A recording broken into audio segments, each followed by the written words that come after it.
Nagaan keenya kabajaaf jaalalaan beekamaan haras bakka jirtan hundumaatti isiniif baay'atu. Akkam jirtu kabajamtoota daawwattoota televizyiinii mo'aa. Egaan yeroo garagaraatti qophiilee garagaraa namoota adda addaa affeeruudhaan waltajjii kanarratti isiniif dhiyeessaa turre. Yeroo kana immoo keessatti iyyuu xiyyeeffannoodhaan waa'ee sagantaa soomaaf sagadaa akkuma kanas immoo waa fuula waaqayyoo barbaaddachuu fuula waaqayyoo turu namoota tajaajiltoota paastaroota faarfattoota garagaraa affeerree lallabdoota wangeelaa garagaraa affeerree isiniif dhiyeessaa jirra. Toora tooraan fuula waaqayyoo barbaaddachaa jirra. Har'a immoo egaa xiqqoo tokko Oromiyaa keessaa Itoophiyaa keessaa achi fagaadhee namoota fageenyarra jiran namoota baay'een keessan kallattii garagaraatiin beektan namoota isin jaallattan lama affeereen toora intarneetii irratti anaa wajjiniin argamu. Namoota kanarraa waan baay'ee qooddanna jedheen abdii guddaa qaba. Egaa Awurooppaa irraatiin isin affeere lamaan isaaniiyyuu Paastar Margaa Nagarii namni jedhamanii biyya Jarmanii magaalaa Firaankfurtiin jiraatu. Hojiin isaanii gorsaadha yookaan kaawunsiliingiidha. Kallattii garagaraatiin namoota gara biyya sanaa dhaqan keessattuu baqattoota irratti xiyyeeffataniiti kan isaan hojjetanii nama hojii akka sanaa hojjetanidha. Gorsaadha, kaawunsilariidha. Isa kana alatti immoo yeroo isaanii kennanii affeerraa waldaan kiristaanaa isaan affeertuun immoo biyya garagaraa waltajjiiwwan garagaraa irra deemanii ni tajaajilu. Awurooppaa duwwaa otoo hin taane Ameerikaa, Kanaadaa deemanii nama tajaajilanidha. Nama baay'een keessan tajaajila isaanii beektaniif irraa tajaajilamtanidha. Akkuma kana namni kan biraan immoo biyya Noorweey magaalaa Bergen irra nama jiraatu nama baay'ee jaallatamaa nama baay'een keessan keessattuu yeroo dhiyeenya kana erga inni gara gooftaatti deebi'e immoo ittiin eebbifamaa jirtan. Dur artistii jennee waamnaa amma gaa faarfataadha. Faarfataa jennee yoo affeerre gaarii ta'a. Abbabaa Abbashuus nu wajjiniin jira. Isaanii wajjin marii gaarii goona jedheen abdadha. Utoo Abbabaan jiru waltajjii kana waan kan biraatiin banuun baay'ee ulfaata. Kallattiidhumaan abbeen faarfannaa tokko nuu faarfateetu isaa wajjiniin waaqayyoon waaqeffannee gara maree keenyaatti deemna. Turtii keenya kan akkasiin jaallattan abdii guddaan qaba kabajamtoota daawwattoota keenya. Qophii kana qopheessii kan isin biraan ga'u ani gammachiisuu mataa Booranaati. Anaa wajjin guyyaa irraa abdii qalbeessaatu jira. Turtiin keessan wajjin haa ta'u yeroo gaarii. Abbee koo gaa faarfannaa keetti fufi isa sanaan jalqabna. Haleluuyaa. Amantoota nagaa gaafattee itti fufuu dandeessa. Nagaan Waaqayyoo hunduma keessaniif haa ta'u. Nagaan Waaqayyoo hunduma keessanii bakka jirtan haa ta'u. Haleluuyaa. Hin faarfanne Kiristoosiin. Waliin faarfanne. Haleluuyaa.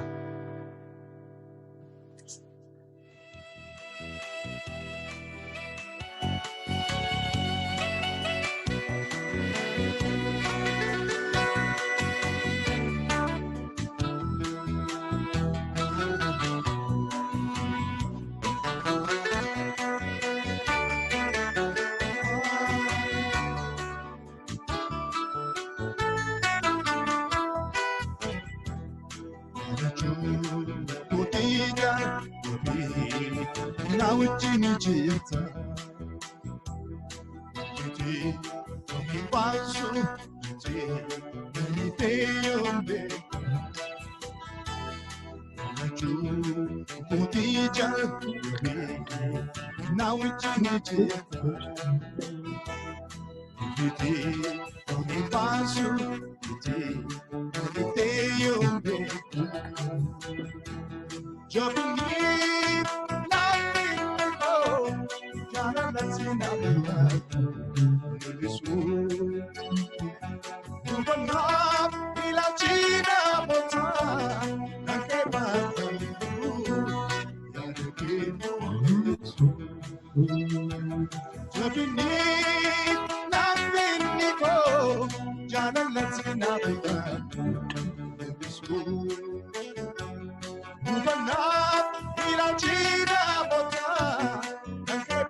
Mulatu sinisu jate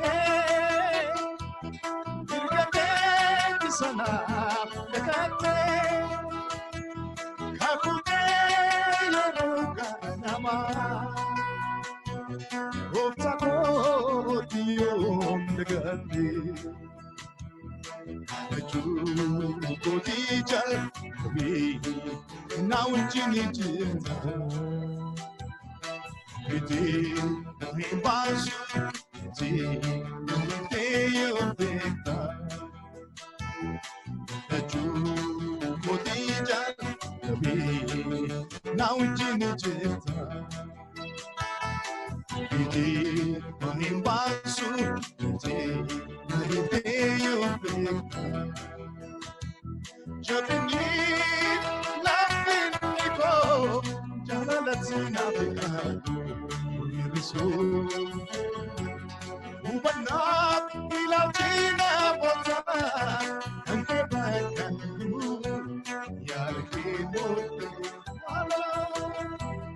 Jabini Napin niko Jana latina bota Ubanat ilautina bota Ante bakan Yar kibot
Yesus, jireenya koo, Yesus, Yesus, Yesus, Yesus, qabeenya koo, Yesus, Yesus, Yesus, Yesus, hallelujah. Eebbifame abbeeku. Amen. Ilaalchi Waaqayyoo addadha hunduma keenyaa fi namoonni yoo yaadatan yoo xiyyeeffatan kan eenyurraa yoo adda Waaqayyo lafa nuun jirutti iji isaanii biyya lafaa arguun hunda keenya arga. Galanni isaaf haa ta'u. Baay'ee eebbifamiigaa faarfannaa kana kan faarfatee faarfataa amantii Waaqayyo gooftaan Maccaasaa eebbisu abbeen immoo sagalee isaatiin kana fakkeessee nu faarfateera. Baay'een keessan akkatti eebbifamtan abdii guddaan qaba. Egaa paastariinis abbeenis tajaajilatti jiru. Biyya ambaa haa jiraatan iyyuu malee fagaatanii haa jiraatan iyyuu malee Waaqayyoon lafa dhaqanitti amanamanii waamicha isaaniitiin hojjetaa jiru. Isaanii wajjin marii qabaanna guyyaa irraa. Mee paastari isinirraan jalqaba. Jireenyi biyya ambaa kuniif tajaajilli maal fakkaatame? Akkam godhaa jirtu? Akkamitti wal bira deemsisaa jirtu? Waaqayyo si eebbisu. Jireenyi biyya ambaa fi tajaajilli egaa mata duree lamaadha. Namni biyya ambaa kana yeroo dhufu jalqabaa tarkaanfii inni fudhachuun isarra jiru biyyicha keessatti karaatti ayyama argatee jiraatu irratti hojjeta. Ayyama argatee afaan barachuu biyyicha keessatti hawaasicha keessatti bakka jireenyaa argatee qubatee jiraachuudha. Ofii isaatii fi haala adda ta'e tokko, aadaa adda ta'e tokko, afaan adda ta'e tokko keessa dhufa waan ta'eef inni jalqaba irratti hojjetamu waa'ee ofiif jiraachuu jechuudha. Ofiif tasgabbaa'uu danda'uu fi ofiif bakka qabachuu danda'u, bakka jireenyaa sirreeffachuu danda'u. Akkuma immoo jalqabatti jedhe inni hundumaa dursu ayyama jireenyaa biyya kanatti argatee biyya kana keessa jiraachuudha. Egaa inni jalqabaadha. Kana biratti namni amantii isaa qabatee dhuma biyyaa ba'aa wanta itti dhalatee guddatee wanta muuxannoo jireenya isaatii aadaa isaas fudhateetu biyya ormaa dhufa sababii ta'eefi sanas immoo dhibbaa hin gatu sanas hin eeggata jechuudha. Biyya kana keessatti aadaa biyya kanaatii fi akkaataa jireenya biyya kanaa wajjin walii baruudhaaf sanas simachuudhaaf tattaaffii yoo godhe iyyuu garuu amantii isaa addumaan amantii wangeelaa isayyuudha rakkina kana keessatti kan gargaare isa dabarsu waan ta'eef amantii sanas qabateetu jiraata. Kanaaf egaa jireenyi biyya ambaadhaa jalqaba ofiif jiraachuurraa gaafa jalqabu inni itti aanu ammoo waa'een tajaajilaa immoo tarkaanfii isa itti aanuudha jechuudha gabaabaadhumatti. Tole abbee kotoo akkamitti ilaaltamee akkam maal sitti fakkaata tajaajilaa fi jireenyi biyya ambaa kun akkamitti fudhatteetti? Tajaajilaa fi jireenyi biyya ambaa kun paastariin dubbataniiru.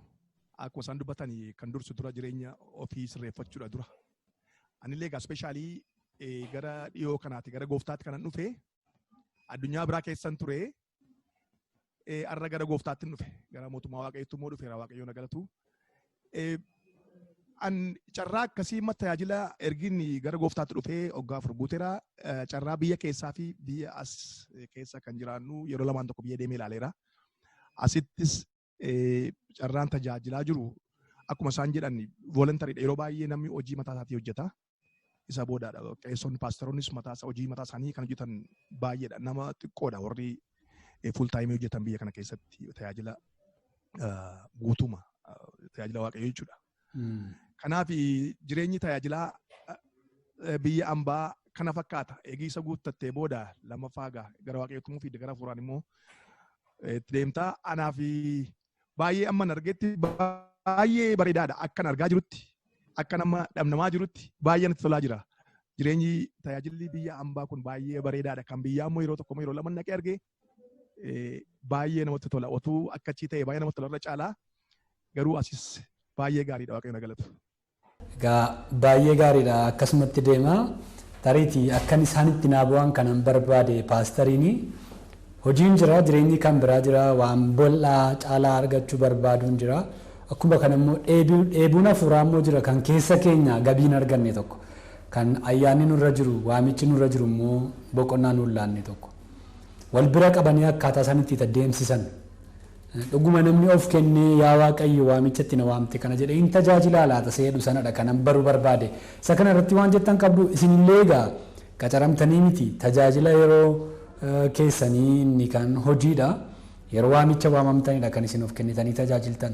Waan akka sanaan argamaa bakkeetti akkasa biyya kana tajaajilaaf tajaajila duwwaa jedhamee namni taa'u jira? Lakki tajaajila duwwaa jedhee namni taa'u hin jiru. Garuu akkuma jalqabarratti kaasuudhaaf yaalte jireenyi biyya ambaatii fi tajaajilli yookaan immoo waaqeffannaan yookaan immoo jireenyi sagadaa namaa devotional life ni jennu jechuudha. Inni namoota biyya ambaa jiranii fi gahee addaa taphata. Jalqabarratti nan ibsuudhaaf yaade namni amantii isaa dhiiseetu waaqayyoon dhiisee jireenya hafuura isaa gateetu biyya kana keessatti hawaasa keessatti integrate of gochuudhaaf warraaqa tattaafate jechuutu hin taane gaaffiin isaanii jalqabaadhaa biyya kana keessa jiraachuudhaaf biyya itti dhufe kana keessa jiraachuudhaaf biyya keessatti bakka argachuudhaaf yaalii godhu malee jireenya hafuura isaatii hariiroonni waaqayyoo wajjiniin qabu iddoodhuma sanatti eegama rakkinaa fi qoramsa challenge isa jennu wal'aansoo biyya ormaa keessatti namarra ga'u kan keessa nama dabarsu hariiroo fi walitti dhufeenya namni waaqayyo wajjiniin qabudha. Kanaaf biyya ambaa keessatti jireenyi waaqeffannaa, jireenyi sagadaa, waaqayyoon waaqessuun namoonni akka fellowshipitti tokkummaa namoota muraasaanis haa ta'u akka waldaatti walitti dhufanii waaqayyoon waaqessuuf waaqayyoo fi sagaduuni jireenya isaanii keessatti iddoo guddaa qaba. Biyya ambaarraa biyya isaanirraati fagaatanii biyya ormaa keessa yeroo jiraatan bakki isaanitti akka mana isaaniitti dhaga'amu akka biyya isaaniitti ilaalan afaan isaaniitiin waaqayyoon waaqessan waaqayyoof sagadan ijoollee isaanii afaan barsiisan ofiifis immoo afaan isaaniitiin afaan itti dhalatanii guddatan afaan abbaa isaanii afaan haadha isaaniin waaqayyoon waaqessanii jireenyi hafuuraa jireenyi waaqeffannaa jireenyi sagadaa akka mana isaaniiti jechuudha. Biyya kana keessatti kanaaf jireenya isaanii keessatti tokkummaa namoonni keenya walii wajjiniin qaban keessatti hariiroo isaan qaban keessatti jireenyi waaqeffannaa iddoo addaa qaba. Garuu akka biyya keenya akkuma kaafte namni tajaajiluma duwwaadhaaf jedhee akkasumattiin tajaajilee jiraachuu hin danda'u. Dirqiitti waan hojjetee jiraachuun isarra jiru jiraachuu qaba. Hojjechuu qaba. Madda galii argachuu qaba. Qabaachuu qaba. Yeroo qabaatutti immoo yeroo isaaf mijatetti immoo waaqayyoon waaqessaa waldaan jira biyya kanaa waldaa keessaa kan tajaajilan jiru kan faarfatan jiru kan waaqeffachiisan jiru kan lallaban jiru hundiyyuu akka isaaniif mijatetti yeroo isaanii mijeeffataniitti kan isaanii sana godhanii garuu jireenyi biyya ambaatii fi tajaajilli yookaan tajaajila jedhamu kana waaqeffannaa yookaan sagada yookaan jireenya hafuuraa namootaa jedhee dubbachuu nan danda'a sun iddoo guddaa qaba.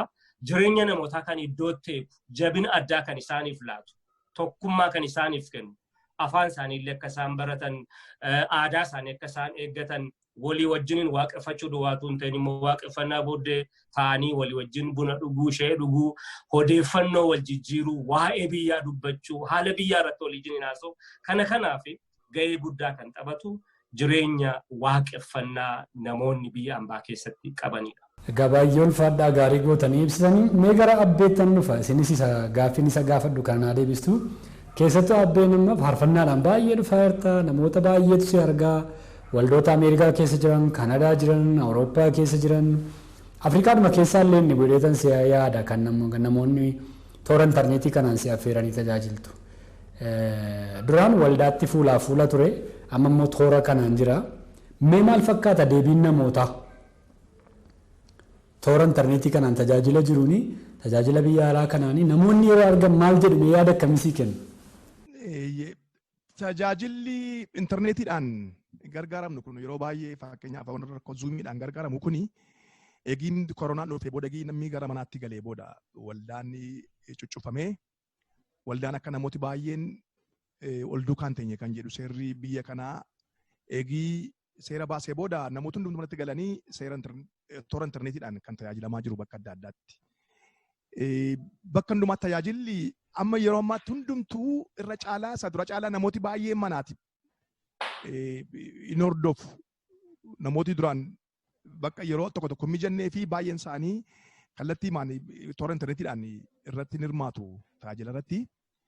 Kanarratti baay'ee gaariidha. Garuu kan dhibuu kan caalaa keessatti akka yeroo cheerchii keessa jirtuutti hafuurri jiru fakkeenyaaf akka yeroo cheerchii yeroo laayifii achi gidduu jirtuu fi innatas gidduu jirtu wal caala. Yeroo baay'ee akka kootti ofii kootti yeroo ilaalanii yerooti namoota gidduu yookiin waldaa keessa teessee tajaajiltuudha irra caala kan inni humna guddaa qabu yookiin hafuura guddaa irra qabu. Kunis gaariidha. Garuu namoota walitti qabuudhaaf rakkinaaf ta'eeti. Garuu nama oliin ga'uudhaan nama hundumtuu tajaajila bakka adda addaatti oliin ga'uudhaan namoota irratti baay'inaan argamuudhaan baay'ee ga'ee guddaa taphachaa jira tajaajilli karaa intarneetii kun. Anis akkasuma biyya adda addaa namoota adda addaa amma yeroo baay'ee naaf heeruu waltajjii adda addaa irratti asuma mana keessa taa'een kan tajaajilu. Carraan itti tajaajilu kuni baay'ee carraan isaa jira garuu irra caalaa hafuuraan kaka'umsa guddaan kan jiru hafuurri guddaan yookiin humna guddaa kan qabu yeroon cheerchii keessa jiru yeroo namoota gidduu taa'ee uummataa wajjin yeroo namoota wajjin waldaa wajjin kadhadhuudha. Irra caala kan humna qabu kana anis kan inni itti gammadu kan hafuurri koos kan anis immoo eebbifamu. Egaa dhugaadhuma jiru inni sun paastariinis ittiin nu dabalu garuu baay'ee gammaduu isaanii itti eebbifamuu isaanii sii barreessuudhaan abdii qabasa kanammoo. Eeyyee baay'ee itti gammadu baay'ee itti gammadu. Paastar isinoo kanarratti yaada maalii qabdu mee mudata akkamii qabdu? Tajaajilli toora intarneetiitiin geggeeffamu kun maal fakkaataa gaaffii jedhudha. Gaaffii kun gaaffii gaariidha. Inni jalqabaa Waaqayyo intarneetii keessa jira hoose jedhudha.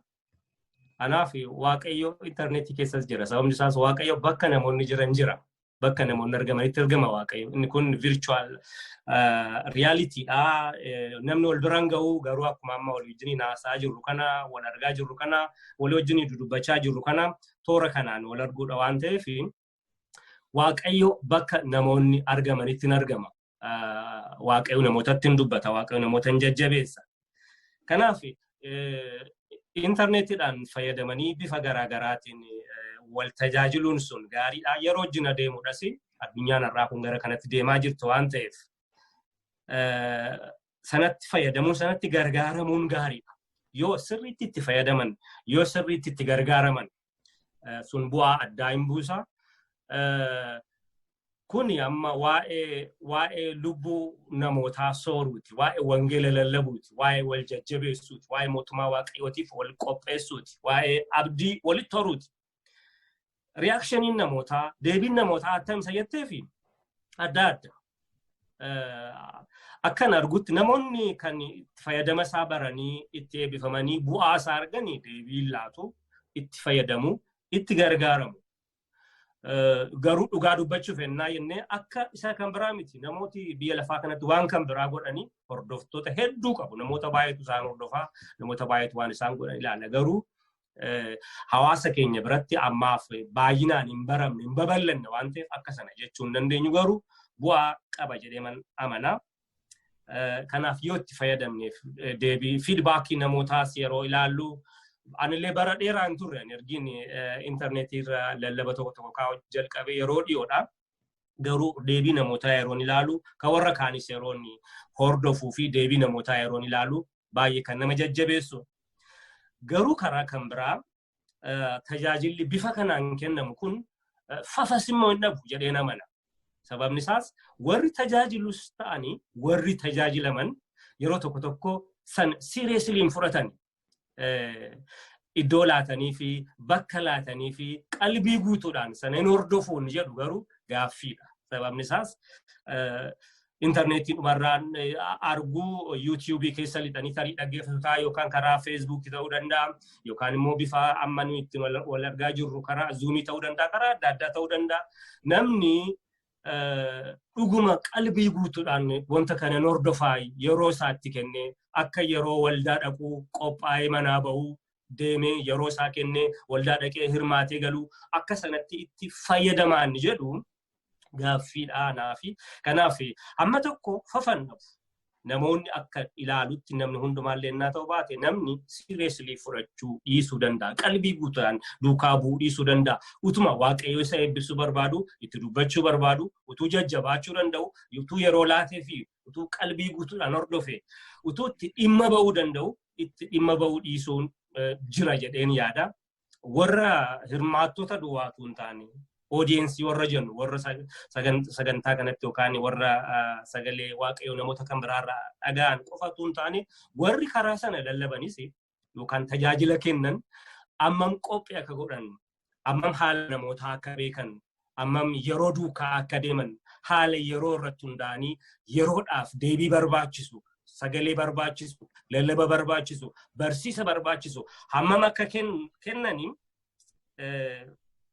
sana gaaffiidhaanaa fi kanarraa kan hafe garuu utuu sirriitti itti fayyadamanii toora intarneetiitiin bifa kanaan tajaajilli kennamu namoota bira ga'uudhaaf baay'ee gargaara. Akkuma boleessi keenya Abbabeen immoo amma kaase ergi koronaan biyya lafaa irratti ka'e namoonni walitti qabamuu dadhabaniiti waldaatti ergi wal arguu dadhabaniiti gahee guddaa tokko kan taphate bifa kanaatiin wangeelii lallabamuu isaati.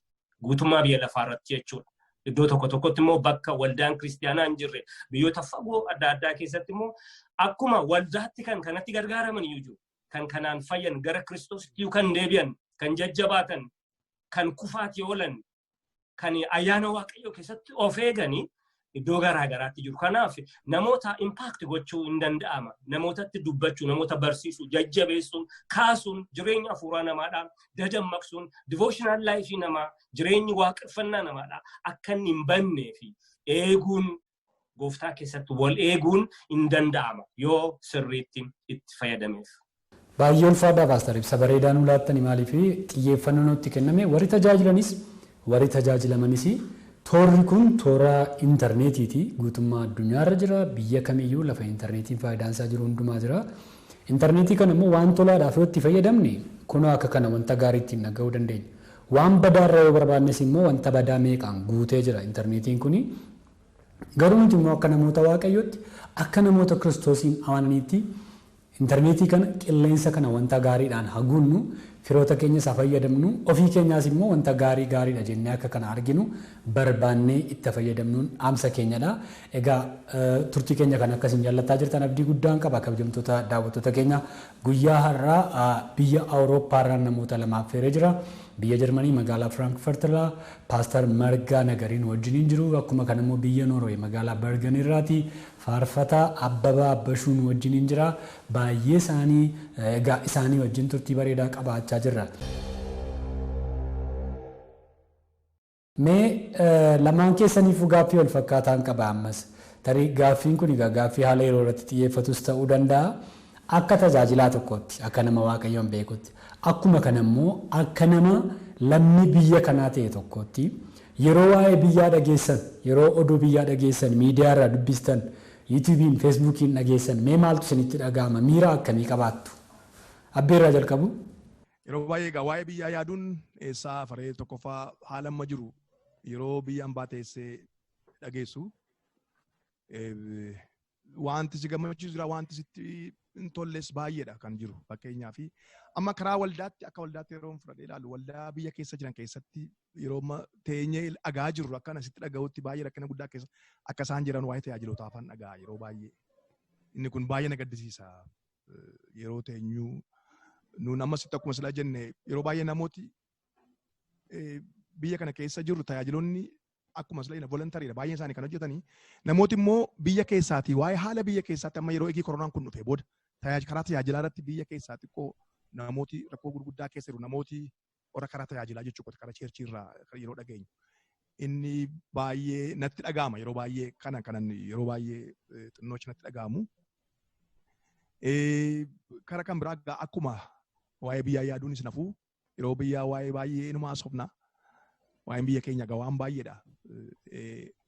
Irra caala immoo kadhannaamaan yeroo baay'ee biyya keenya yaadanna biyya keenyaaf kadhachuudhaan yeroo baay'ee uummata keenyaaf kadhachuudhaan biyya keenya yaadanna yeroo baay'ee kanatti fakkaata. Atoo abbeeko mee Paaster isin akkamitti yaadattu mee sammuu keessanitti maaltu dhufa? Egaa waa'ee biyyaa guyyaa guyyaatti hordofna jechuun hin danda'ama. Keessumaa immoo yeroo rakkinni jiru guyyaa guyyaatti odeeffannoon hin dhaga'ama bifa adda addaatiin dhaga'ama. Yeroo tokko yeroo intarneetiin badee odeeffannoo taasisuu dhaga'uu dhabdu hin jiraata akkuma beeknu biyyaati. Garuu waa'ee biyyaa attamitti dhageessu attamitti ilaaltu inni jettee fi biyya keenya biyyaaf namni biyya ormaa keessa yoo jiraatu malee yaadi isaa biyyatti hidhamee jira. Firoonni, maatiin, bakki itti dhalattee guddattee kanatti keessa turte qalbii kee keessa, yaada kee keessa, hafuura kee keessa yeroo hundumaa jiraata waan ta'eef yeroo itti waa'ee biyyaadhaa irraanfattu hin jiru. Garuu keessumaa immoo amma bara kana keessa jechuudha. Bara 2020 akka lakkoofsa warra Awurooppaa kanatti jechuudha. Bara 2020 kana kaasee waa'ee biyyaa baay'ee hordofna. Sababni isaas waggaa kana keessa dhukkubni koronaa vaayirasii COVID-19 jedhamu kuni guutummaa addunyaa kanarratti argame. Biyya keenya har'a borgaa jenneetuma eegaa turre biyya keenya ga'ee gaafa biyya keenya gawattam ta'a jennee yaadda'uu jalqabne. Egaa dhuguma biyya ga'ee namoota baay'ee gaaga'uu jalqabee namoonni baay'een dhukkubsachuu jalqabsanaan qabamuu jalqabanii tokko tokkonis kan du'anis lakkoofsi namootaa dabaluu jalqabee sun baay'ee nu yaaddesse. Sababni isaas biyya nuti keessa jiraannu kuni biyya baay'ee guddatee karaa fayyaallee jechuudha. Siistemiin fayyaa cimaa ta'ee kan jiru baay'ee ofirraa loluu kan danda'anii sanumarra darbee balaa guddaadhaaf sababii saaxila ba'anii fi biyya keenya yoo ga'e immoo attam ta'uu isa jedhu yoo achitti babal'ate immoo attam ta'asa jedhu yaada keenya keessa waan tureef yaaddoo keenya ture jechuudha. Kanaaf waa'ee biyyaaf waaqayyoon kadhachaa turre karaa dandeenyu waan dandeenyu amma humna keenyaallee akka biyya gargaaraniif jennee wanta dandeenyu gochaa turre jechuudha. Kadhataanii maallaqa walitti buusuudhaanii bifa danda'amuun biyya bira dhaabbachaa turre dhaabbachaas jirra. Booda ammoo waa'een siyaasi biyya keenyaas rakkisaa ta'uu jalqabee namoonni ajjeefamuu jalqabanii artist Hacaaluu Hundeessaadhaa yeroo ajjeefame sunis waldaa kiristaanaa bira nu bira saba keenya biyya ormaa keessa jiran diiyaasporaa bira ga'e gadda guddaa keessa gallee maaliif waan biyya keetii waan gaarii dhaga'uu barbaadda, jijjiirama gaarii dhaga'uu barbaadda. Guddina biyyaa dhaga'uu barbaadda. Namni tasgabbiidhaan nagaan jiraachuusaa dhaga'uu barbaadda waan ta'eef jeequmsa dhaga'uun eenyutti hin tolu. Namni wal ajjeesuun hidhamuun gaagaamni gurguddaan ga'uusaa gaafa dhageessu hin gaddita waan ta'eef sanatu babal'achuu jalqabee sanaan wal qabee ammoo namootatu mana hidhaatti guuramuu jalqaban, namoonni hidhamuu jalqabanii, namoonni ajjeefaman jiru, namoonni balaa gurguddaadhaaf saaxila ba'an jiru. Amma har'aatti amma guyyaa har'aa kanatti yeroo wal wajjiniin dubbannu kanaatti biyya keenya keessa rakkina jiru hin dhageenya waan ta'eef nuyi qaama saba keessaa baaneeti, qaama hawaasa keessaa baaneeti waan taaneef waan sun nutti dhaga'ama akka namoota waaqayyooti.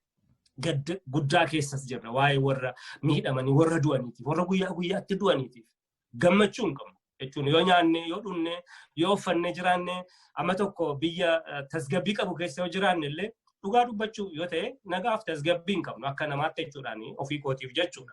Maaliif peeniin isa tokkodha minuma sitti dhaga'ama. Hundi keenya gadda qabna, hin gaddina waa'ee biyya keenyaa. Utuma waaqayyoon kadhannu, utuma waan humna keenyaa goonu, utuma dubbannus jechuudha. Waa'ee biyya keenya gaafa yaannu haala biyyi keenya keessa jirtus gaafa yaannu irratti gaafa dubbannu gaddi keenya guddaadha. Yoomi biyya kanaaf jijjiiramni dhufaa wanti gaariin tokko yoom ta'a jenneetu yaanna waan ta'eef kun ana duwwaatu hin taane yookaan diiyaasporaa Awurooppaa jiru duwwaatu hin taane guutummaa addunyaa kanarra faca'ee kan jiru diiyaasporaa kamiyyuu waa'ee biyya isaatiif gaddi isaa guddaadha. Namni safar godhu, beelli utuu jiru, namni utuu hidhamu, namni utuu ajjeefamu, dhukkubni utuu inni galee jiru, namni tasgabbii dhabee, nagaa dhabee utuu jeeqamu, rakkinni biyya sana akka kanatti utuu jiru gaafa argu namni ani natti hin dhaga'amu jedhu yoo jiraate normaali nama sirriitti yaanne ta'uu danda'a jedhee namana. Kanaaf waa'ee biyyaadhaa yeroo dhageenyu, yeroo yaannus har'ayyuu yeroo amma walii wajjin haasa'aa jirru kana waa'ee biyya keenyaa gaafa yaannu haala biyya keenyaa, haala biyyi keenya keessa jirtu gaafa laallu gaddi keenya guddaadha. Egaa baay'ee ulfaadha maaliif hammam akka isinitti dhaga'amu kamitti akka yaaddan al tokko tokko namootaaf hin galu. Waamatti tolee jiramtiire nyaatee dhugee ba'ee galee mijeeffatee ofii isaatii duwwaa jiraatutti fakkaata namni. Akkasitti yaada keessan akka isin ibsattanii fananis carraa kana isinii kenne. Biyyaa wajjin jiraachuu keessan dhukkubi biyya keessa jiru, rakkinni biyya keessa jiru, hidhaa biyyi keessa jiru akka isinis qaamaan yoo ta'u baate yaadaan keessa jirtan akka baramuufidha. Elaa egaa tarii akkuma isinii mijatutti hordoftanii ta'uu danda'a. Yeroo dhiyoo asitti karaa luba Dooktar Gammachiis Dastaa guyyaa guyyaatti barsiisii sooshaal miidiyaa irratti kennamu jira. Karaa feesbuukii, karaa yuutuubii barsiisanii barsiisu guyyaa guyyaatti. Akkuma kana televizyiiniin immoo haallee biyya keessaa namoota garaagaraa affeeree tajaajila garaagaraa kennaa jira. Namoota adda addaatu dhufee barsiisa garaagaraa barsiisa. Yeroo kanatti labsii guyyaa 40 labsineetu waa'ee haala ammaa haasaa jirru kanaaf fuula Waaqayyoo barbaaddachuudhaaf yaalamaa jira, kadhatamaa jira. Somaaf sagadaa namni fuula Waaqayyoo jira. Keessattuu immoo akka lakkoofsa biyya kanaatti amma ji'a xumuraa keessa jirra. Waggaa haaraatti galuudhaaf jenna. Egaa tarii isinis yeroo biyya kana keessa turtan beektu yeroon jiini keessa jirru kun yeroo kadhannaati. Mee isa kana keessatti akkamitti hirmaattu isin jedhamti namni biyya hambaa jiru waa'ee biyyaaf kadhachuu, waa'ee sabaaf kadhachuu, waa'ee fuula Waaqayyoo barbaaddachuu kana keessatti akkamittiin hirmaachuu qaba. Isa ta'aa jiru kan immoo dhageessaniittu laata? Nuyi amma qofaatu hin taane biyya kana erga jiraachuu jalqabne yeroon itti waa'ee biyyaa kadhachuu dhiifne hin turre akka waldaatti jechuudha. Yeroo nuti waldaa qabna magaalaa kanaati tokkummaa amantoota Oromoo Frankfurt akkasumas magaalota kan biraas waldaan jira. Waldaan Oromoo jiru tokkummaan amantoota Oromoos guutummaa Awurooppaa irras jira. Waldoonni kun hundumtuu waa'ee biyyaa baay'ee kadhatu. Duruma yeroo amma tokko haalli amma tokko tasgabbaadha jedhamu. Normaalli yeroon itti tasgabbaadha jennu iyyuu hin turre malleessaa. Almost bara 2014-15 kaasee amma har'aatti iyyuu kadhatiin dhaabbanne jechuudha. Kanaaf nus akka waldaatti yeroon itti soomaaf sagadaan waa'ee biyyaa kadhannu jira, kadhachaas jirra. Dhuunfaa keenyatti isa kadhannu malee jechuudha.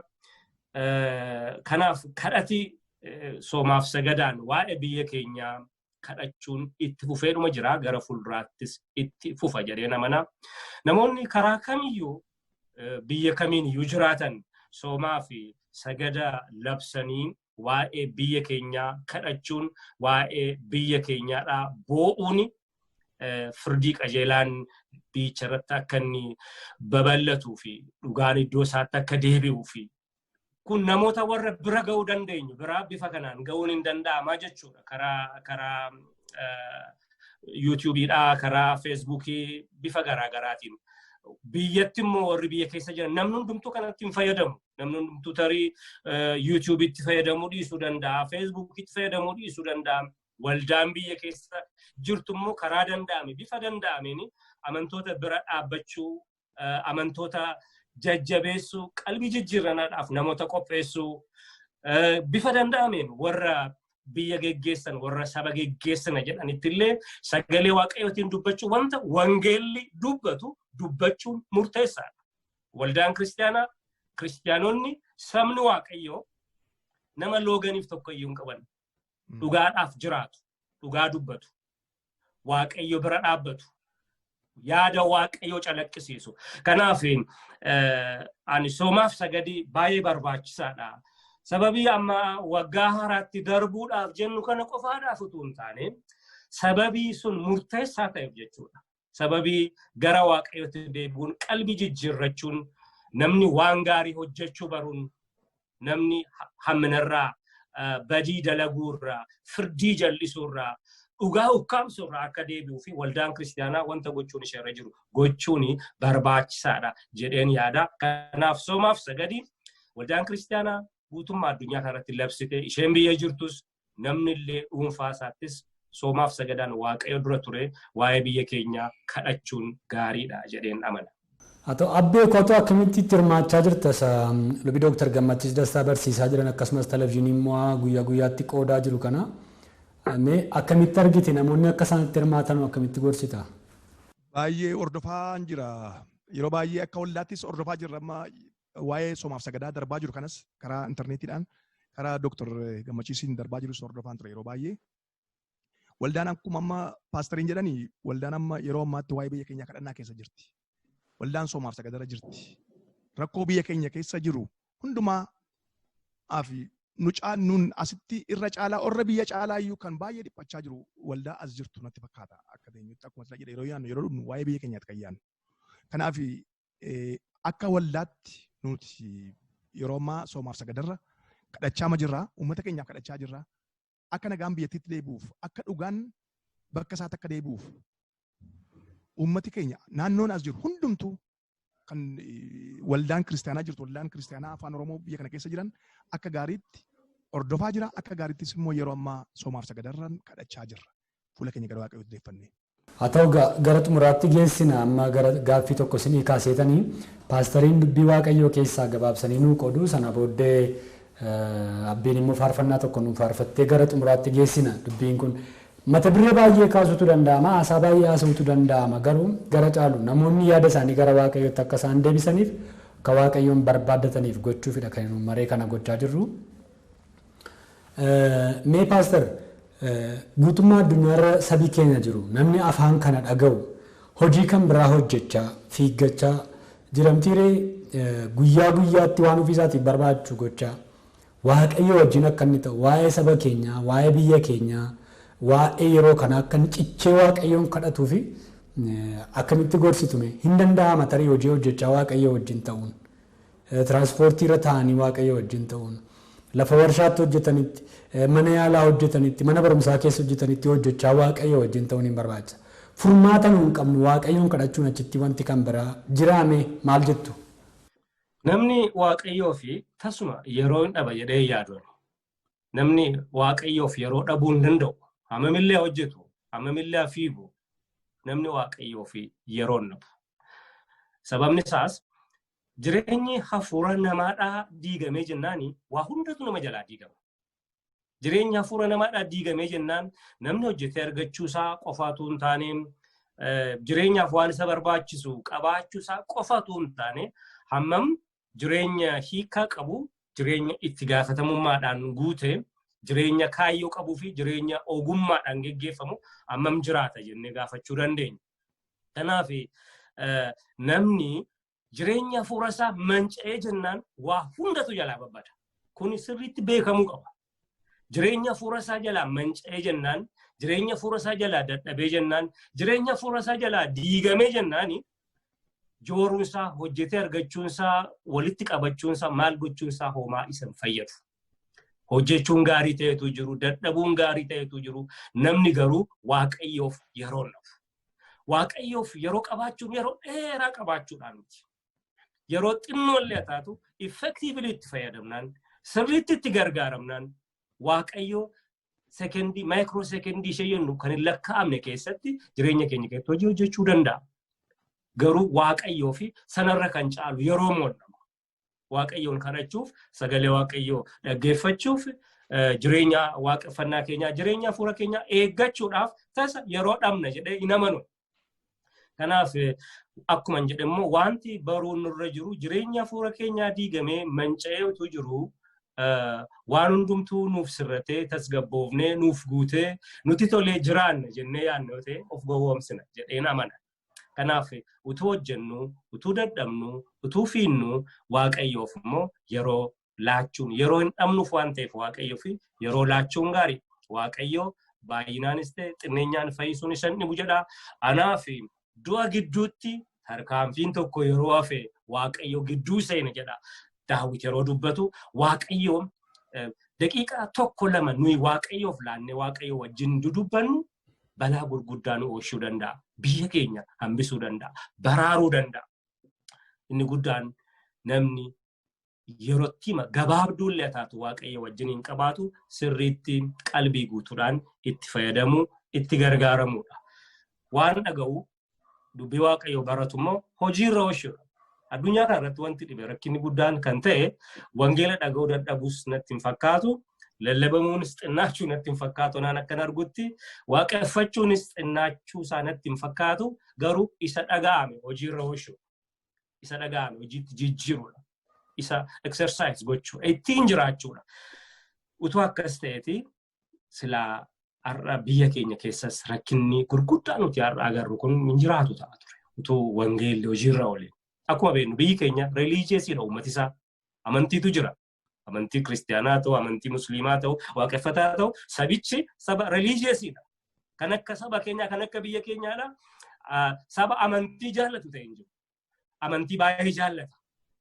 Amantii kam keessatti iyyuu immoo akka nu hubadhutti waa'ee waan gaarii, waa'ee namaaf yaaduu, waa'ee nagaa buusuu, waa'ee araara buusuu, waa'ee firdii qajeelaa, waa'ee dhugaa dubbachuu, waa'ee walirratti maluu dhiisuu amantiin hundiyyuu immoo hin barsiisa jedheen amanani.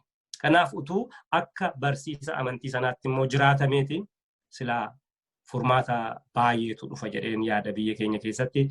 Gabaabaatti garuu namni Waaqayyo yoo waaqessu barbaade dheebuu hafuuraa yoo qabaate yeroo hin dhabu Waaqayyoof jedheen amana. Galatuma abbee komii namoonni akka isaan gara Waaqayyootti deebi'an yeroo maqabanituma fiiganii egaa baay'ee yeroo wanta bareedaa kaasanii paastariini ati immoo akkamitti gorsitame fiigichi jira dheebuun jira jireenyi immoo jira kan nama barbaadu kan nama harkisu kottu na dhaggeeffadhu kottu na wajjin haasa'e kan jedhu baay'eetu jira. Gara Waaqayyootti akkamitti deebi'u hawaasi keenya guutummaa addunyaarra jiru kan sagalee kana dhaga'u. Gara Waaqayyootti hundumtuu akka deebi'uu fi anamma irra caalaa paastariin baay'ee haasaan akka gaariitti isaan ibsaniiru. Namooti keenya fuula isaanii gara Waaqayyoo deeffachuudha yeroo hundumaa kan barbaachisu. Namni yeroo dhabe dhuguma yeroo Waaqayyoof namni dhabu hin jiru. Dhuguma dubbachuu bannaa ta'e. Fedhiin nu keessa jiraannaan Waaqayyootti gara fuula Waaqayyootti deeffachuu fuula keenya gara Waaqayyootti deeffachuu barbaadna tanaan namni yeroo dhabu hin jiru. Daqiiqaan tokko daqiiqaan lamayyuu baay'ee guddaadha. Waaqayyoon nu dhaga'a. Garuu guddaan irra caalaa Waaqayyoo yaadachuudha. Waaqayyoon kadhachuudha yeroo hundumaa. Kanaaf hundi keenya uummati biyya laas jiru uummati biyya keenya keessa jiru hundi isaan gara fuula isaa gara Waaqayyootti deeffatee Waaqayyoon akka kadhatu araaras akka kadhatuun kanaan dhaamsa kanan qabuun hundi keenya gara Waaqayyoof laachuudha. Daqiiqaa 5 innaa Waaqayyoof laanne inni yeroo guddaa nu kennee jira Waaqayyoo. Guyyaa tokko sa'aatii 24 nu kenneera. Yeroo nuti jennee wantaan ammas mooreen sun yeroo ammas 24 nu kenna Waaqayyo. Sana keessaatii sa'aatii tokko yookiin daqiiqaa walakkaatu Waaqayyoof laannee Waaqayyoon galateeffannee Waaqayyoon immoo kadhanne inni balaa guddaa nuuf danda'a biyya keenyas fayyisuu danda'a. Kanaaf hundi keenya bakka jirutti fuula keenya gara Waaqayyootti deeffannee Waaqayyoon araara gaafannu Waaqayyoon kadhannu. Waan guddaan duraan barbaadu Waaqayyo daqiiqaa xiqqoon hingaa yaadachuudha lapheedhaan yaadachuudha yeroo deemanitti yeroo taa'anitti yeroo karaa deeman yeroo nyaatu hundumaa dhageessee ati yeroo hundumaa Waaqayyo yaadatanaan Waaqayyo nu duukaa jira. Kanadha ani kan akka dubbachuu kanan barbaadu. Baay'ee ulfaadha beeku. Egaan kabajamtoota daawwattoota keenya qixa kamiyyuu addunyaa kamirrayyuu jiraadha. Barbaaddanii isinitti tolee gara fuula isaatti deebitanii jennaan Waaqayyo nu barbaada nu dhaga'a. Akkamitti iyyuu haa ta'u iddoo kamiyyuu haa ta'u haala kamiyyuu keessa jiraadha. Waaqayyoof yeroo haa qabaannu Waaqayyo nu barbaada. Waa'ee saba keenyaa, waa'ee biyya keenyaa, waa'ee dhuunfaa keenyaa Waaqayyotti dabarsinee ilaannu furmaata nu qabnuuf kan nu hordofuu qabnu Waaqayyoof Waaqayyo duwwaadha. Egaa amma kallattii paastarii irraa yeroo gabaabduu Waaqayyo dhageenyeetu isaanii wajjin Waaqayyoon kadhannaa. Egaa akkasiin nu hordofaa jirtan abdii guddaan qaba. Eessayyuu hin naqinaa. Abbeen immoo faarfannaa tokkoon nu waaqeffachiisa. Nu wajjiniin tura ammayyuu. Paastar carraan kun kan keessan himee dubbii Waaqayyoo nuuf qodaama. Tole Waaqayyo si eebbisu dubbii Waaqayyoo ani gabaabaatti dubbadhu si akkuma jette daqiiqaa muraasaa fi gaaffii ati amma gaafatte sadhumaa kanaaf deebii ta'a jedhee namana. Innis macaafa Mikiyaas raajichaa boqonnaa 6 lakkoofsa 8 irra jirudha. Inni wanta gaarii ta'e sitti himeera yaa namaa wanta qajeelaa ta'e fudhatamee hojjechuu gaarummaa jaallachuu gad of deebifteessi Waaqayyo kee wajjin deddeebi'u malee gooftichi maal sirraa barbaadaree jedha. Kana kan dubbatu raajicha Mikiyaasi namni Waaqayyo maal narraa barbaada attam godheen Waaqayyo wajjiniin jiraadha yoo maal godheen Waaqayyoon gammachiisa yoo maal godheen Waaqayyoon garaa ciibsa gaaffii jedhuuf deebii raajichi kennuudha. Deebii isaa kana keessatti yaada afuridha kan inni kaasu yaada arfan kana daqiiqaa tokko tokkoon dubbadhee darba. Kan inni jedhu Waaqayyo maal sirraa barbaada gaaffii jedhu kanaafi Waaqayyo wanta gaarii ta'e hojjechuu sirraa barbaadaa jedha. Waan ija Waaqayyo duratti gaarii ta'e waan Waaqayyoon gammachiisu. Akkuma beeknu Waaqayyo burqaa wanta gaarii hundumaati. Waaqayyo gaarummaadhaan beekama.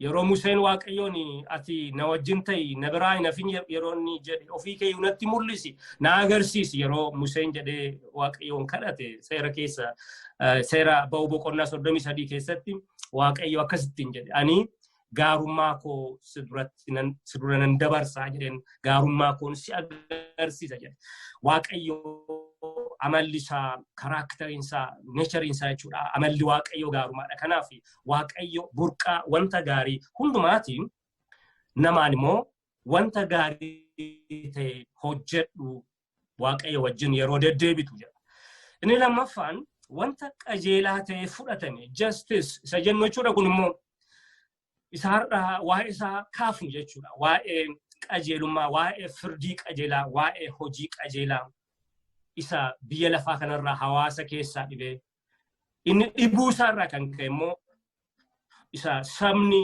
safar godhu dhiphatu firdiin jallachuurraa kan ka'e dhugaan baduurraa kan ka'e isa namni dhiphatu waa'ee isaa kaasa maal godhi jedha wanta qajeelaa hojjedhu jedha qajeelummaani hariiroodha hariiroo namootaa keessatti waan argamudha wanti qajeelummaan kun nama gidduutti wanta ta'urraa madda sabaaf saba gidduutti wanta ta'urraa madda akkaataatti namni tokko isa kan biraa qabu isa kan biraa wajjin jiraatu isa kan biraa tajaajilu isa kan biraa wajjin diil godhu isa irratti hundaa'a jechuudha qajeelummaan kanaaf wanta qajeelaa ta'e jechuudha hariiroo namootaa keessatti hariiroo dhala namaa keessatti Waaqayyo wanta qajeelaa hojii qajeelaa barbaada jechuudha wal gargaaruu irratti kan hundaa'e wal cunqursuu fi wal irratti moo'uudhaaf wal dorgomuutu hin taane jaalala walitti agarsiisuu fi waliif o'uuf waliif gadduu fi waan gaarii waliif gochuudhaaf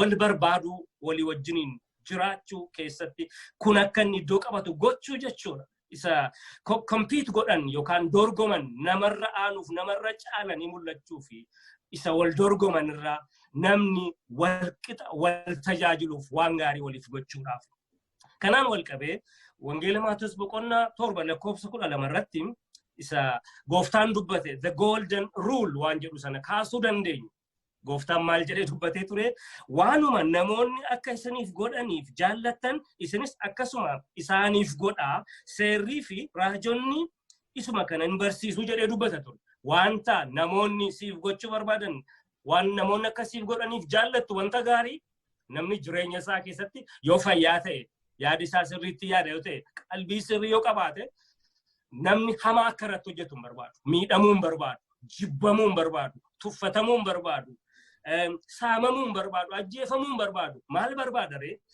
waan gaariin akka isaaf godhu namni kan biraan namarraa kana barbaada kanaaf Yesuus the golden rule jennu kana jecha dinqisiisaa kana dubbate jechuudha waanuma namoonni akkasanii fi godhanii fi jaallattan isinis akkasuma namootaaf godhaa jedha utuu kun jiraateeti namni sababa wal loluuf hin qabu sababa wal miidhuuf hin qabu sababa wal ajjeesuuf hin qabu sababa wal tuffatuuf hin qabu utuu waan gaarii isaaf ta'u nama kan biraafis gochuu bare kanaaf Yesuus kana dubbate jechuudha kanaaf raajichi Mikiyaasis kan inni jedhu Waaqayyo wajjin an deddeebi'a ergi jetteeti kanatti gochuun sirra jiru waan qajeelaa jedha inni sadaffaani raajichi dubbate gaarummaadhaanis jedha inni kun immoo meersi isa jennu jechuudha kunis amala Waaqayyo calaqqisiisa faarsaa 136 guutummaa isaa inaa dubbifanne waa'ee kanaa dubbata Waaqayyo gaarii waan ta'eef gaarummaan isaas bara baraan waan jiraatuuf isaaf galata galchaa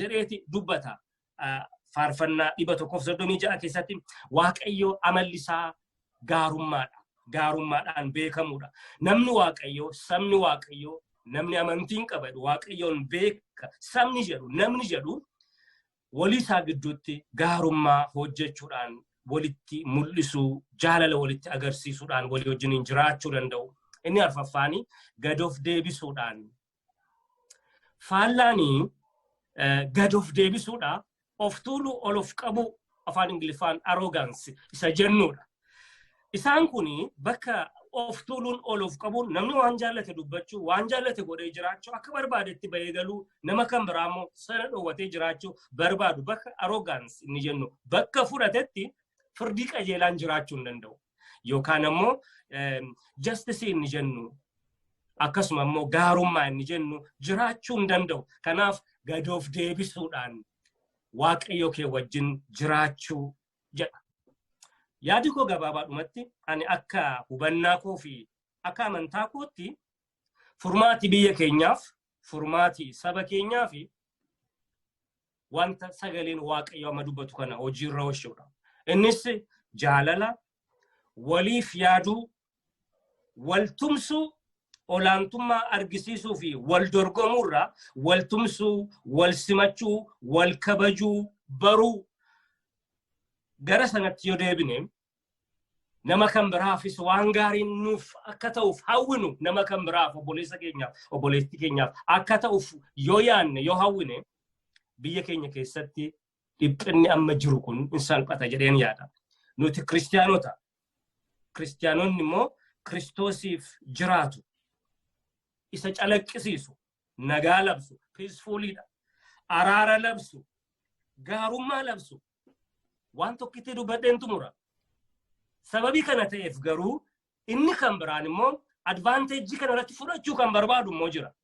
Ati sababii peaceful taateef, sababii nagaa jaallattuuf, sababii araara jaallattuuf, sababii dhiifama jaallattuuf, sababii waan gaarii gootuuf, jaalala sababii agarsiiftuuf kan biraan garuu advantage irratti fudhatee si miidhuu, si ajjeesuu, gadi si qabu, si tuffachuu immoo hin qabu.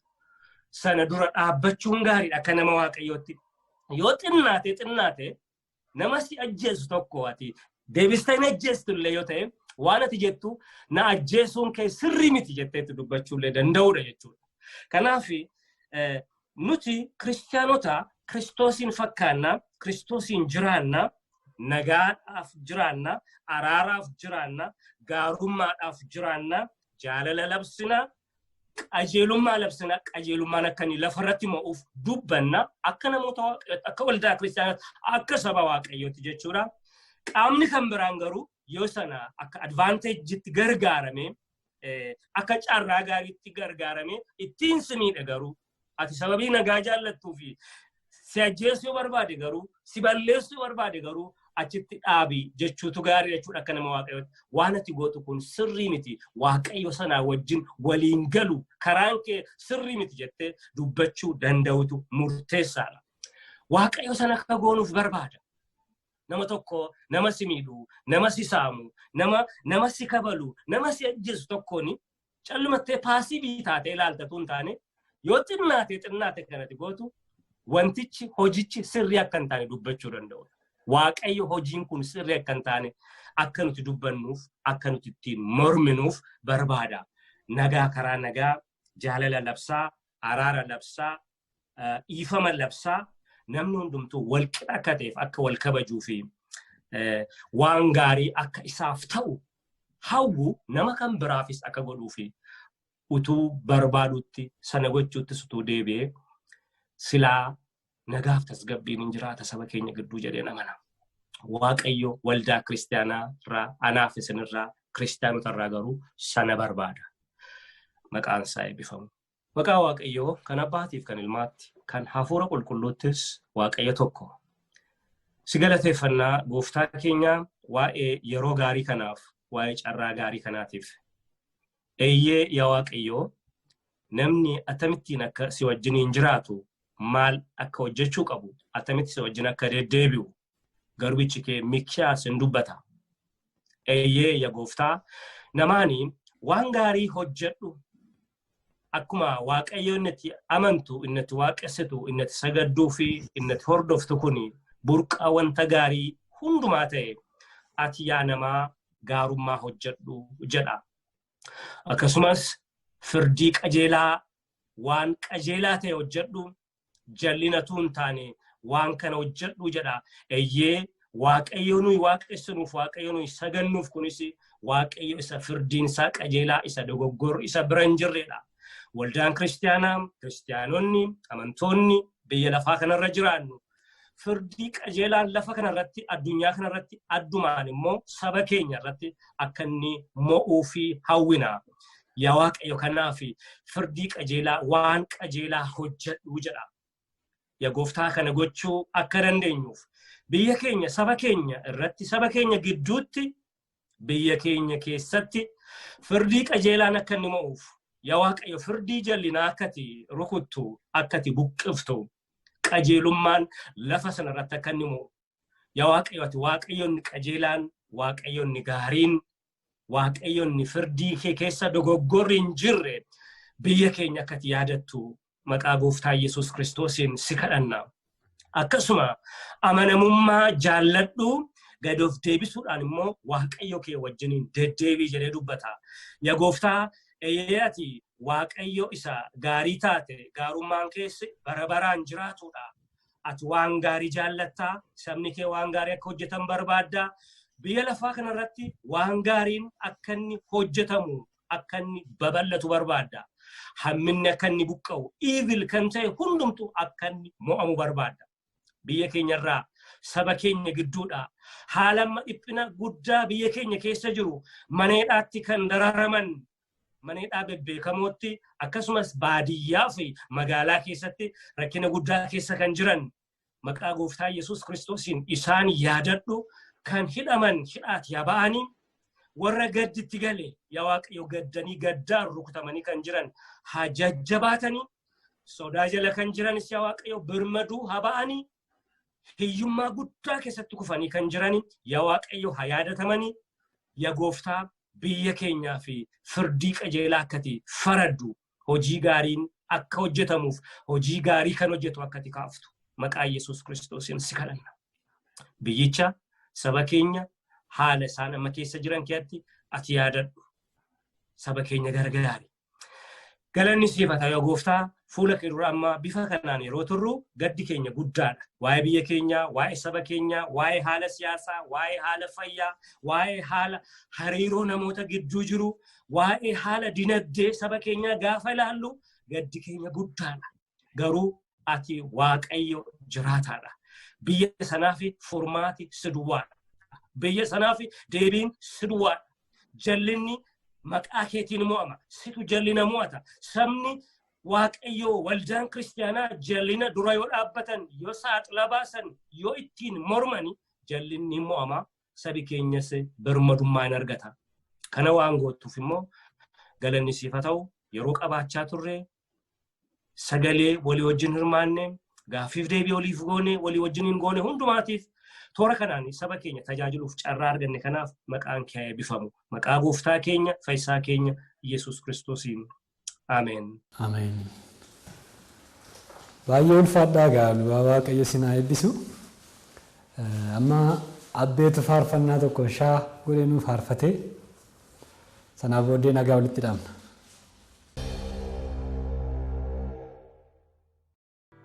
Hallelujah. Ameen.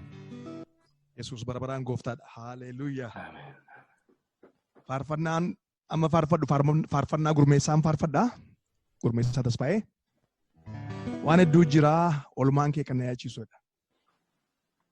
Mee ka'een odeessa malee nu nan teessisu jedha. Olmaan isaa waan baay'ee ta'eef waa'ee olmaa isaa galateeffanna. Hallelujah.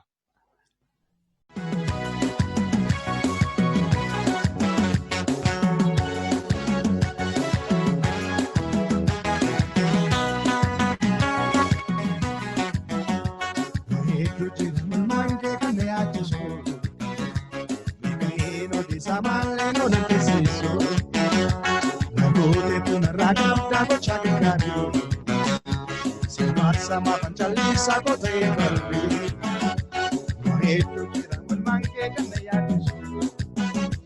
Igaye modi samale mona tesisu, na kote tuna raga kochaga gari.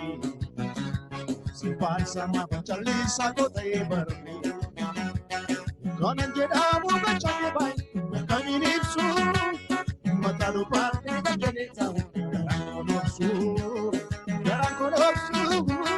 Lola buscando meira mar, sigue game, vende amor mudo tu neva, motole nume, kanangela buka changeba, kamilipsu, mataru parte kakeleta, karangonopsu, lola buscando meira mar, sigue game, vende amor mudo tu neva.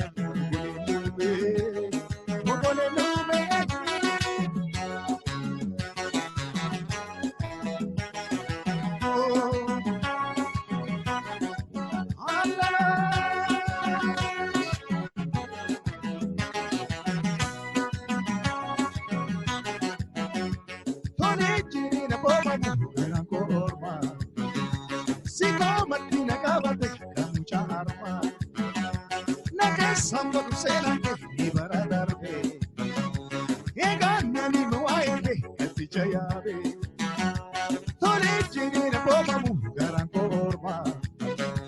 Siko matina kabate kamucha arma.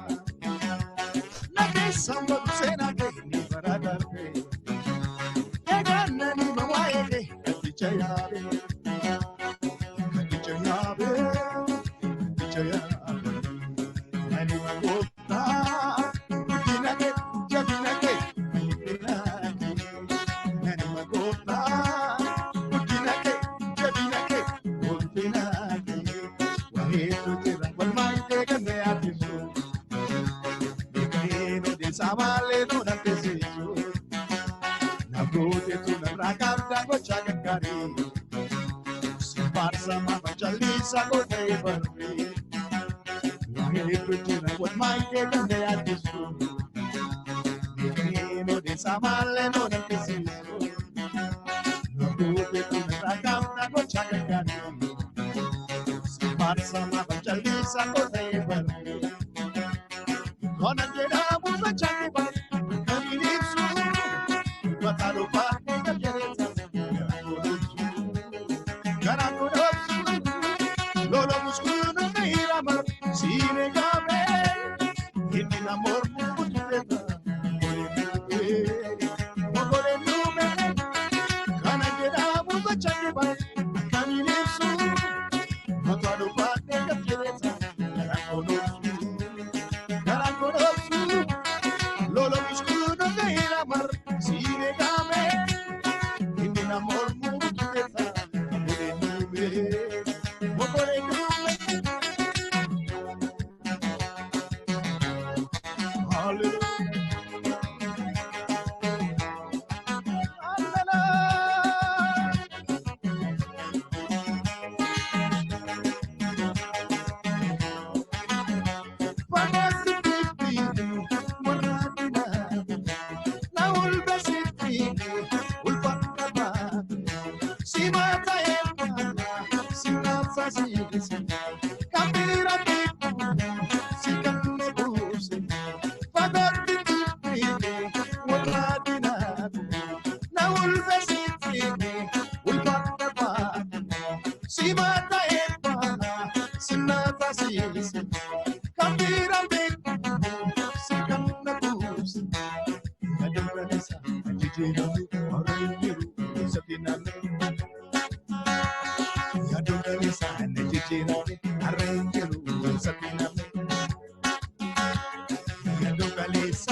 Waaqayyo gooftaan maccaa si eebbisu abbi.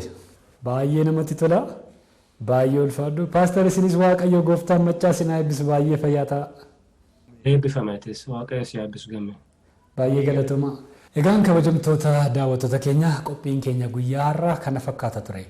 Achi fagaadhee xiqqoo biyya Itoophiyaa Oromiyaa irraa ba'ee biyya Awurooppaa deemuudhaan biyya Jarmaniitti kan argaman biyya Jarman magaalaa Frankfurt keessa kan jiraatan Paaster Margaa Nagarii nama dubbii Waaqayyoo barsiisaniif akkasumas iddoo garaagaraatti tajaajilan beekaman har'as dubbii Waaqayyoo dana karaa toora intarneetii dubbii bareedaa nuuf qoodanii isaanii wajjin akkasumas immoo nama baay'ee jaallatamaa faarfannaa isaatiin haala garaagaraatiin namoonni isa yaadattanii biyya Noorwee magaalaa Bergen kan jiraatu faarfataa Abbabaa Abbashuu wajjin turtii bareedaa qabaannee Waaqayyo gooftaan maccaa isaan haa eebbisu. Egaa kanumaan wal qabee wantoota tokko tokko si yaadachiisee darbuun barbaada. waaqayyoon kadhachuu keessan somaaf sagadaan fuula isaa turu waa'ee biyya keenyaa waa'ee nagaa waa'ee hawaasummaa kallattii hundumaatii waaqayyoon barbaaddannu fuula isaa turu labsii kadhannaatiif immoo irratti labsamee jirus hordofaa itti fufaa waaqayyoon dhagaa deebii ga'aanuuf qaba. Dhibeen koronaa biyya kana keessatti keessattuu kutaa biyyaa keessatti daran babal'ataa jira baay'achaa jira hin sodaatina of eeggadhaa waaqayyoon kadhadhaa gorsa gorfamtan yookaan immoo of eeggannoo isin barbaachisu hundumaa raawwadhaa. Hundumti isaayyuu hin mo'ama isiniin jenna wanti waaqayyoon caalu hin jiru wanti isa gararraa jiru hin jiru kanan isiniin jedhaa. Egaa qophii kana qopheessee kan isin biraan ga'e an gammachiisu mataa Booranaan ture ana wajjin guyyaarra ogeessa kaameeraa Abdii Qalbeessaatu ture gulaaltuu sagantaa kana Hannaa Taarikuu akkasumas ogeessota televizyiinii immoo hundumaa waliin ta'uudhaan nagaa isinitti dhaamna. Qophiileen televizyiinii immoo kanneen biroon itti fufu yeroo kan biraa sagantaa kan biraan hanga walitti deebinutti nagaa waaqayyootiin tura.